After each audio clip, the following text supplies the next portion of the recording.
कहते हैं कि आदमी जहर से नहीं मरता और टेंशन से मर जाता है। एक बार एक राजा अपने राज्य का भ्रमण कर रहा था। हाथी की सवारी थी।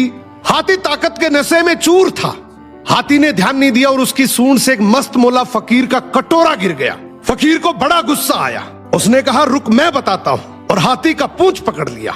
हाथी ने पूरी ताकत लगा दी पर हाथी एक कदम आगे नहीं बढ़ सका। राजा ने पीछे मुड़ के देखा तो फकीर के हाथ में हाथी का पूंछ था।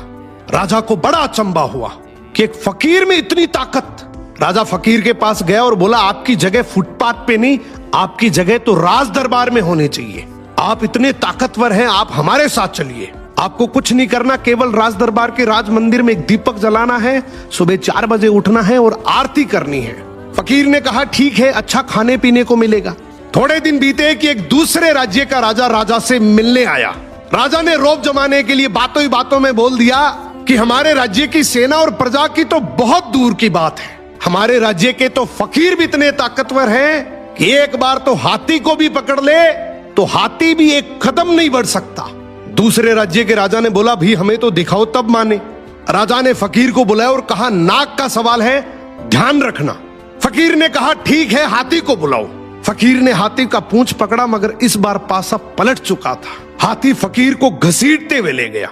ये देखकर राजा को बड़ा अचंभा हुआ और फकीर से बोला कि जब तुम फुटपाथ पर रहते थे, रूखा सूखा खाते थे, तब भी तुम में इतनी ताकत थी।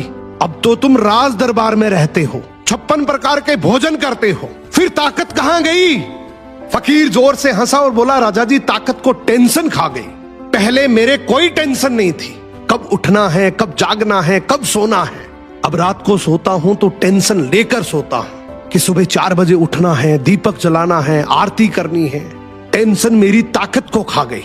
यही हालात आज के समय की है।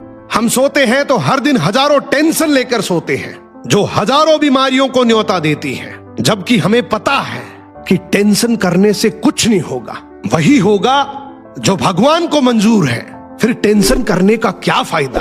सो मेहनत पे भरोसा रखो, टेंशन करने से कोई फायदा नहीं है। टेंशन आदमी का शरीर दीमक की तरह खा जाती है।